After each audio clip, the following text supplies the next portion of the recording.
Hello दोस्तों, स्वागत है आपका मेरे चैनल द स्टोरी बुक में। कहानी शुरू करूं इससे पहले मेरी आपसे ये गुजारिश है कि अगर आपको मेरी ये कहानी पसंद आती है तो हमारे चैनल को सब्सक्राइब कीजिए, कहानी को लाइक कीजिए, शेयर कीजिए और हाँ, बेल आइकन दबाना ना भूलें। तो चलिए स्टार्ट करते हैं आज की कहानी। ये कहानी शुरू होती है मैड्रिड की 18 साल की लड़की स्टेफिनस की। स्टेफना का अभी अभी नया नया कॉलेज में एडमिशन हुआ था और वो कॉलेज जाने लगी थी। उसके परिवार में उसके माता पिता और छोटा भाई थे। मैड्रिड जहाँ स्टेफना रहती थी वहाँ का जितने घर थे वहाँ पे वो घर लकड़ी के बने हुए होते थे। यहाँ तक कि उसकी फर्श और दीवार भी लकड़ी की बनी ही होती थी।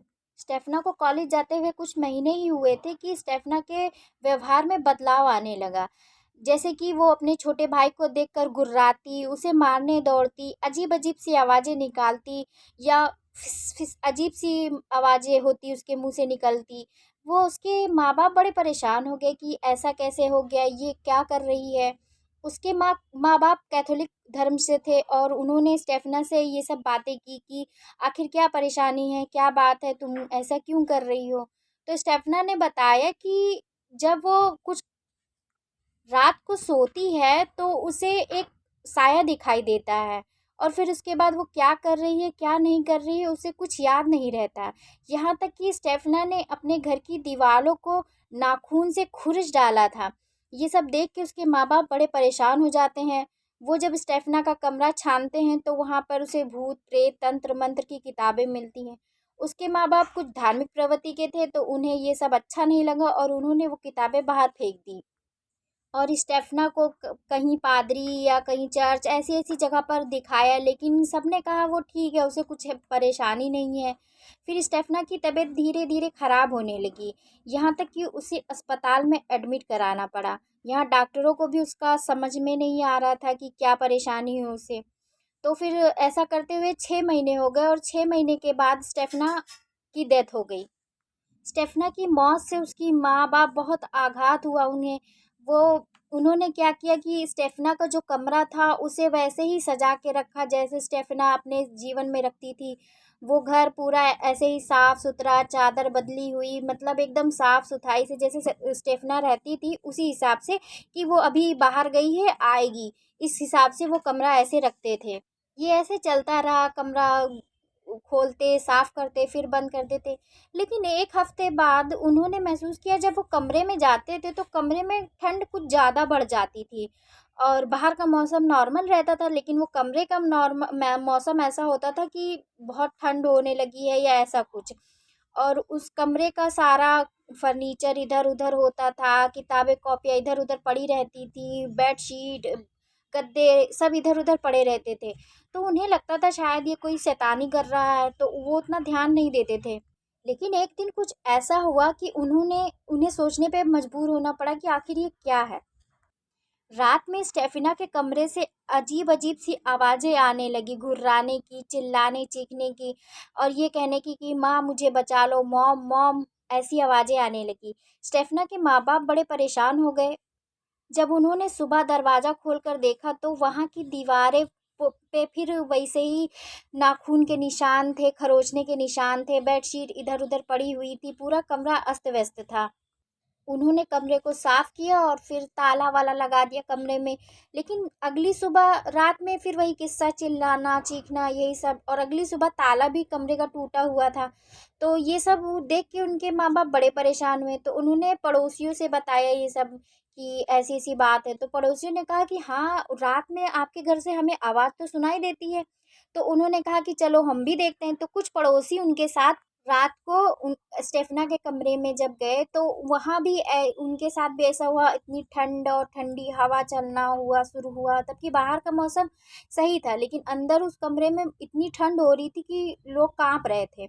फिर वहाँ पे वही आवाज़ें आने लगी, सामान इधर से उधर उठा के फेंकने का शुरू सिलसिला हो गया। सब पड़ोसी डर गए और वो घर से बाहर भाग गया है।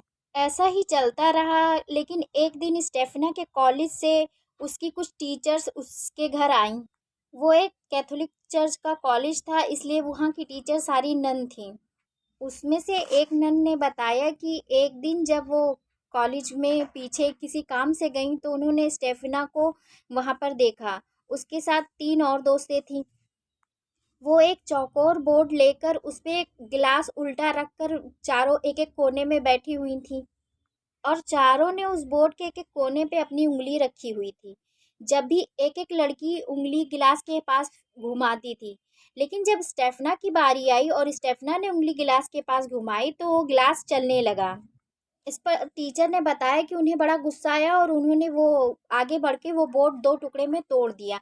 बोर्ड का टूटना था कि वो ग्लास हवा में तैरने लगा। ये देखकर टीचर घबरा गई और उन्होंने स्टेफना से पूछा ये सब क्या है और ये क्यों है? तो स्टेफना की दोस्त ने बताया कि उसका बॉयफ्रेंड था, वो उसकी मौत हो गई थी। तो वो अपने बॉयफ्रेंड से बात करना चाहती थी और स्टेफना उसकी मदद कर रही थी। यानी कि स्टेफना को भूत-प्रेत से बात करने का शौक था और वो भूत-प्रेत से बात करना चाहती थी, इसलिए वो अपनी दोस्त की मदद कर रही थी। तो उस समय टीचर उनको डाँट रही थी, लेकिन उस समय ऐसा कुछ हुआ, वहाँ पर एक धुआँ का गोला टाइप का बनने लगा और वो गोला सीधे स्टेफना की नाक से होते हुए स्टेफना के अंदर घुस गया। स्टेफना को एक झटका लगा, फिर वो सीधे खड़ी हो गई। इस पर नन ने उसे डाँटा और डाँटने के बाद उन लोगों को यहाँ इस तरफ आने से मना करते हुए चली गई। और उसके बाद स्टेफना के साथ ये सब होने लगा। उसकी माँ को लगा कि क्यों ना स्टेफना के कमरे में जाऊँ, देखूँ, क्योंकि माँ थी, उसे लगता था कि उसकी बेटी शायद वापस आई है। वो उसको भूत-प्रेत से बात करने की क्यूरियोसिटी थी, इसलिए सोचती थी कि शायद वो भी हमसे बात करना चाहती है। तो इसलिए वो उसके कमरे में गई। जब उसने कमरा खोला तो कमरे में वैसे ही अस्त-व्यस्त सारा सामान इधर-उधर पड़ा था। स्टेफना की फ़ोटो नीचे पड़ी हुई थी, तो उसकी माँ स्टेफना की फ़ोटो जैसे उठाती है, चीख कर वो फ़ोटो फेंक देती है। तो स्टेफना के पिताजी ये सब देखते हैं तो उन्हें अच्छा नहीं लगता कि जिस बेटी को इतना प्यार करते हैं तो उसकी फ़ोटो उठा के क्यों फेंक रही हैं। तो उन्होंने जब वो फ़ोटो उठाई तो वो भी चौंक गए, क्योंकि फ़ोटो के जो लकड़ी का फ्रेम था और उस फ्रेम के अंदर जो स्टेफिना का चेहरा था, सिर्फ उसी भर में आग लगी हुई थी, बाकी सब सही सलामत था। ये देख के उसके पिता भी फोटो फेंक कर दोनों बाहर भाग आते हैं। लेकिन कमरे से चीखने चिल्लाने और गुर्राने की आवाज़ें बाकायदा आती रहती हैं। दोनों रात भर परेशानी की हालत में बिताते हैं। फिर सुबह जैसे होती है तो स्टेफना के पिता एक प्लम्बर को ले आते हैं और वो उस कमरे को इस तरीके से लकड़ी से बंद करवा देते हैं ताकि वो कमरा कोई खोल ना पाए। और घर का जो भारी सामान है, बड़े-बड़े सोफ़े, ये सब दरवाजे के एकदम सामने ही लगा देते हैं। लेकिन शाम होते ही कमरे का दरवाज़ा अपने आप हिल के खुल जाता है और सारे सोफ़े और जितने भारी सामान हैं इधर-उधर फेंके पड़े हुए होते हैं। ये सब देखकर उसके माँ-बाप डर जाते हैं और वो क्या करते हैं कि ये सोचते हैं कि क्यों ना इस घर को छोड़ दिया जाए। मगर ऐसा तब तक नहीं हो सकता था जब तक उन्हें ये ना पता चल जाए कि स्टेफना की आत्मा क्यों ये सब कर रही है। लेकिन इस बार रात में कुछ ऐसा हुआ कि परिवार वाले बहुत ही डर गए। रात में स्टेफना की माँ सो रही थी तो उन्हें लगा कि उनके सीने के ऊपर कोई चढ़ के उनका गला दबा रहा है। वो कुछ परेशान हो रही थी तो उनके पति ने उन्हें देखा तो उन्होंने सोचा कि क्या बात है। लेकिन स्टेफना की मॉम के गले से जब हाथ ढीला पड़ा तो उन्होंने अचानक से सांस ली और चिल्लाई कि ऐसी-ऐसी बात है। उन्होंने अपने हस्बैंड को बताया और दोनों घर से बाहर आ गए। उस रात पहली बार उन्होंने पुलिस को फ़ोन किया। जी हाँ, उस रात उन्होंने पहली बार पुलिस को फ़ोन किया। अब तक इतने बात हो चुकी थी लेकिन उन्होंने कभी पुलिस को इस बारे में कोई जानकारी नहीं दी थी। लेकिन इस बार उन्होंने पुलिस को फ़ोन किया और पुलिस आई। रात 3 बजे, मतलब ढाई बजे उन्होंने फ़ोन किया तो 3 बजे पुलिस आई थी। स्टेफना के माँ-बाप घर के बाहर ही बदहवास हालत में मिले, माँ-बाप और भाई। और तो फिर सब अंदर पुलिस वाले 5 पुलिस वाले जब अंदर गए तो उनके साथ भी यही हुआ। चीखने-चिल्लाने की आवाज़ें और ठंड लगना, हवा तेज़ चलना, बाहर का मौसम सामान्य। पुलिस वाले भी हैरान परेशान कि ये सब क्या रहा। तो जब उन्होंने स्टेफना के माँ-बाप से पूछा तो उन्होंने सारी बातें बताई कि ये ऐसा-ऐसा हो रहा है। और ये सब रात में ही होता है। तो उस समय थोड़ा सुबह हो गई थी, तो पुलिस वाले बोलते हैं कि ठीक है, हम रात को आएंगे। जब वो पुलिस वाले रात में जब आते हैं तो वो स्टेफना के कमरे में ना जाके वो इधर उधर छानबीन करने लगते हैं।